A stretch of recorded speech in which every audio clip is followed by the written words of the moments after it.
time. We're still getting the videos almost daily now of either Democrat lawmakers or Democrat mouthpieces taking video in broad daylight 10 minutes away from the actual location of the nightly unrest outside of the ICE facility, and they pretend that there's no issues whatsoever. I posted an AI video of a senator standing in front of Mount Rushmore, an activist standing in front of Disney World, and a barista standing at the Santa Monica, California pier, all saying, "Look at me, I'm here in Portland, there's nothing to see."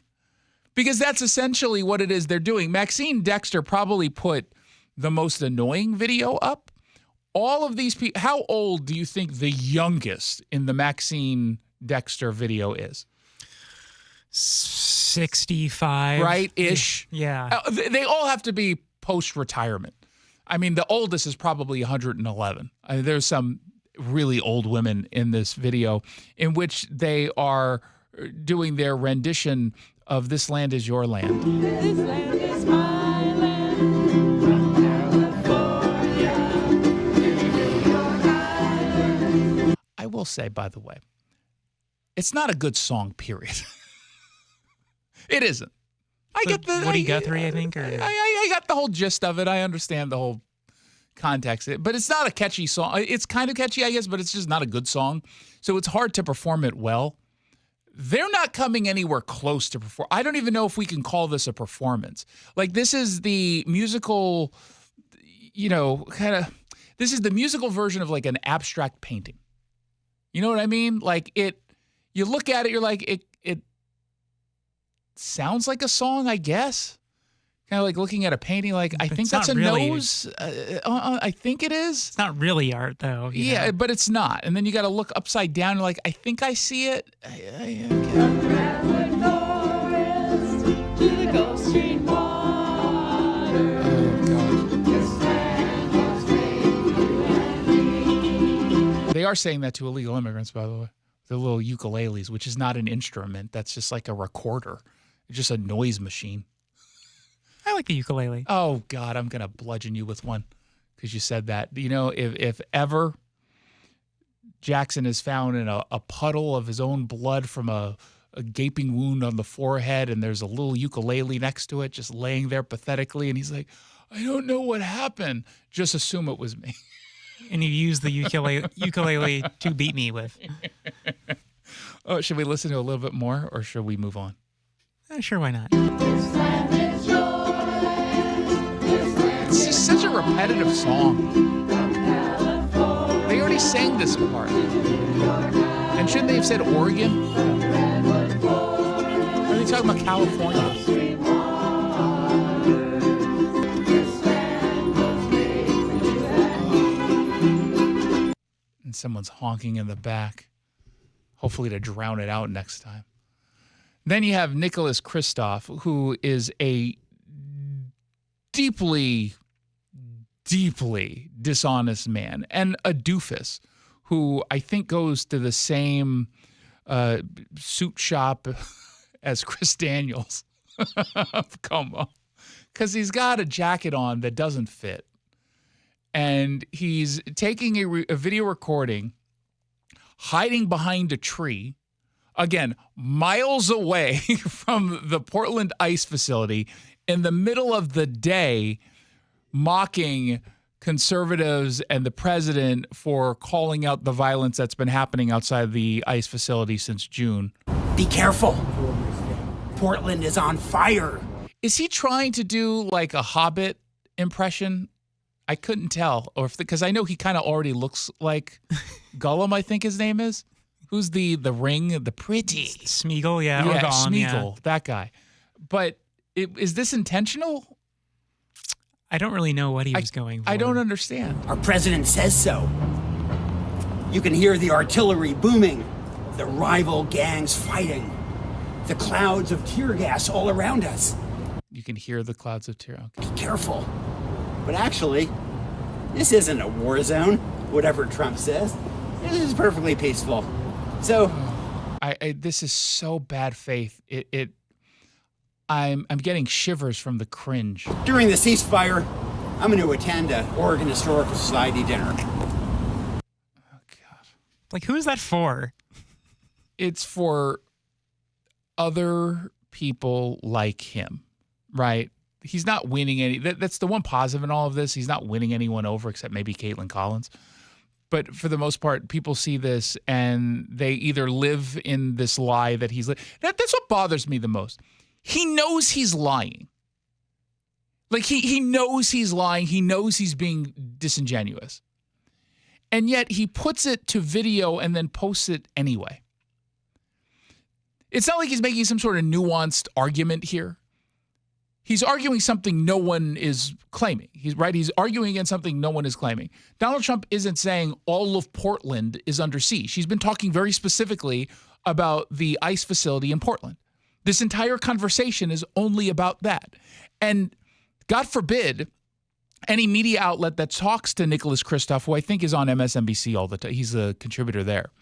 But any of these people are doing it. Ron Wyden, who's the other senator? Merkley, or whatever, Jeff. Oh, him and Ron Wyden kind of seem like they're the same person. They really do. I mean, one's uglier than the other. Well, no, they're both pretty ugly.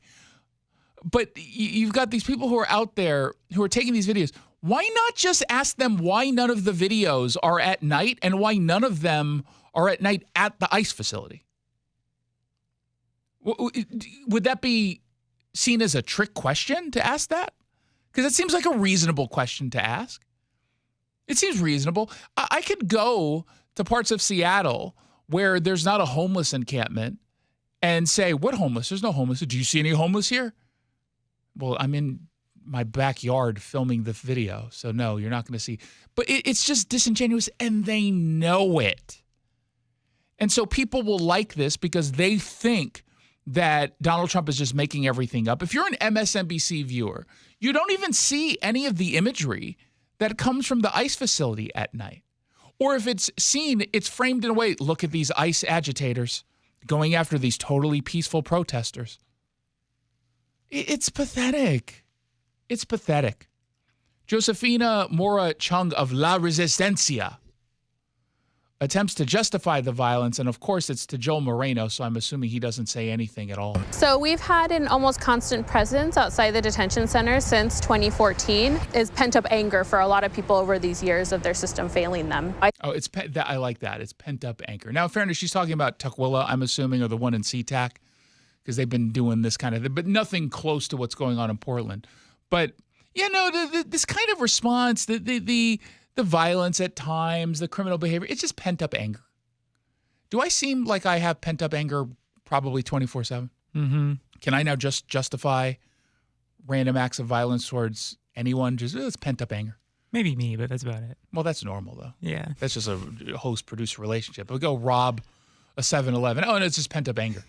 He didn't get an email back from a Washington State agency that he was expecting today. So, he's just angry. That's why he stole a bunch of the keto-friendly snacks. I think it makes sense that people are extremely angry to the point in which they want to be able to show some level of violence. So we know that people are tired. They could respond in any way that could happen. And we know at La Resistencia, we're going to continue our work to support people inside detention and make sure that people can be with their families. Okay, thanks. Thanks, Joel Moreno. He's the new worst. I've changed my mind. It's no longer Jackie Kent. She just stands there nodding. She hasn't stolen a story from me in a while. Joel Moreno is just the worst.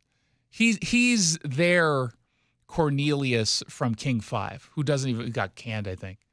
I don't even know who's the worst at King 5 anymore because they're all so bad. Mm-hmm. But Joel Moreno is whoever that is at King. Who's the woman at Fox 13 I can't stand? She's annoying. The one who tried to buy those tickets. Lauren Donovan? Yeah, Lauren Donovan. Ugh. They're all annoying. Man, if I ever get fired here, I'm never going to find a job in media locally ever again. Oh, my gosh. Kristi Noem, earlier this morning, headed over to Portland. She did a tour of the facility. I don't think she's still there or she's out and about. She's doing some things in the Portland area. She met with Tina Kotek, the governor of Oregon, who, as it turns out, is still lying about what's going on. That's not going to stop. 1-800-465-8770 for your texts. Let's find out what else is trending. What's trending? Anti-Semitism. Well, it's October 7th. This is the 2-year anniversary of the terrorist attacks that killed, raped, kidnapped innocent Israelis. And so naturally, Washington State students, young and old, are out there supporting the terrorists. I kid you not. There were a bunch of walkouts. There were at least 25 schools with students who were participating. I don't know to the extent that they participated versus some of the flyers saying, we've got students from like Juanita High School or Garfield or whatever.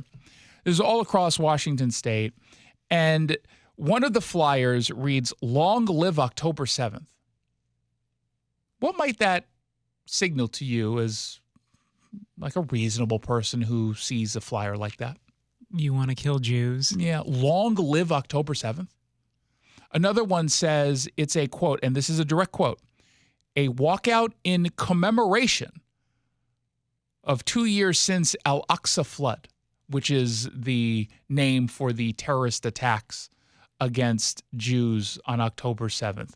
What's commemoration? Is that a positive or a negative? Did they Positive. redefine that? You're honoring it. Yeah, it kind of sounds like you're celebrating it. That's what it means. So you got some students, again, I don't know how many, but some students from Juanita, Renton, Black Hills, Garfield, Tumwater.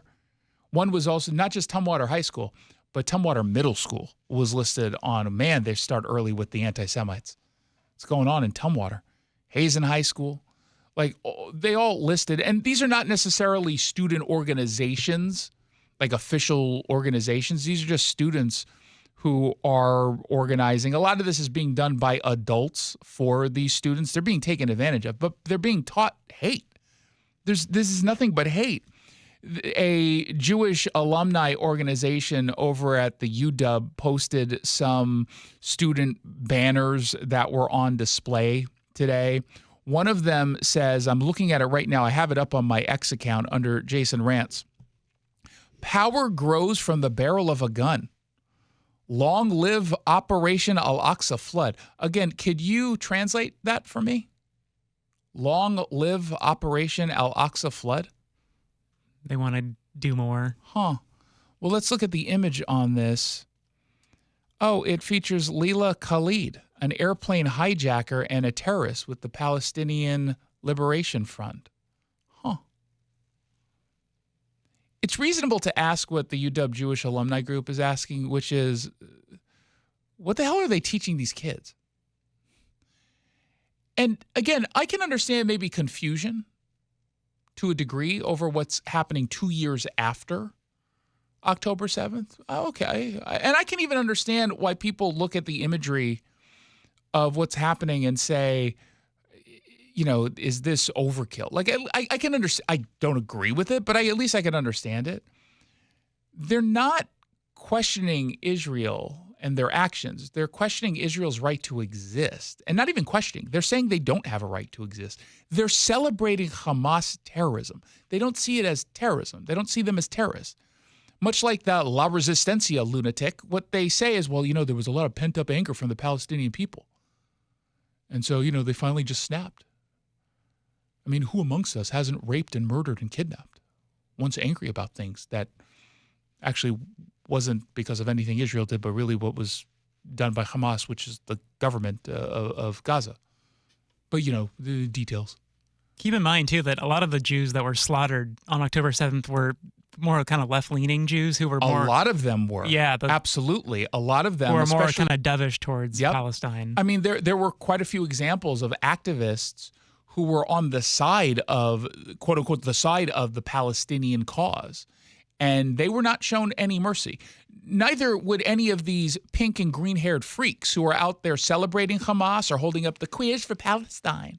They would not be spared anything from Hamas. These total imbeciles. And how that's not getting through to them is a failure of our education system. It is a failure of the adults in these kids' lives. Because I have to imagine they're either the adults of these kids, that the parents or the guardians, whomever, teachers, they're either completely ignorant as to what's going on or they're the ones teaching them the hate. Because this is taught. This kind of stuff is taught. Do you think anyone knows who Leila Khalid is? No. No. How do they know? because they were taught this as a propaganda tool.